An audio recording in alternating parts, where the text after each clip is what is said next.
সালাম আলাইকুম everyone.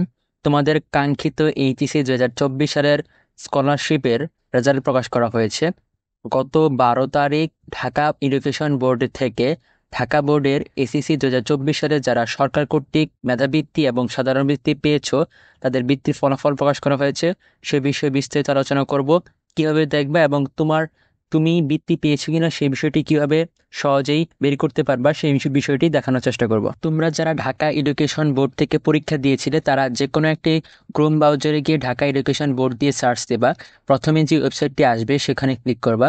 Click করার পর তোমরা যখন ওয়েবসাইটে প্রবেশ করবা তখন এর মধ্যে নোটিশ বোর্ড অথবা তোমাদের এসএসসি কর্নার থাকবে।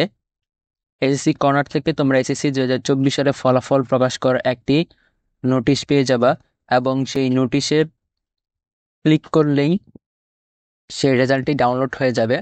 এরপর নোটিশটি ডাউনলোড হওয়ার পর তোমরা কিছু নিয়ম নীতি দেখতে পারবা।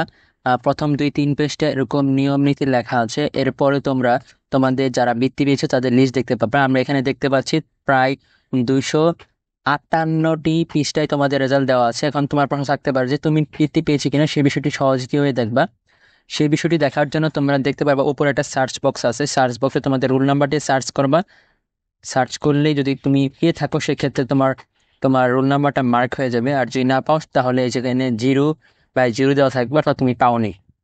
আর অন্যান্য যে নিয়মগুলো ছিল আগের, ইতিমধ্যেই এটা নিয়ে 2টা ভিডিও করা হয়েছে, সেগুলো একই থাকবে, নিয়মকানুন সবগুলো একই আছে। এটা প্রকাশ করা হয়েছে। আর অন্যান্য বড় যদি প্রকাশ করা হয় তাহলে আমি তোমাদের জানিয়ে দেওয়ার চেষ্টা করবো। তবে তোমরা খুব সহজেই এসএসসি 2024 সালের যারা সরকারি বৃত্তি পেয়েছো তাদের রেজাল্ট সহজে দেখতে পারবা।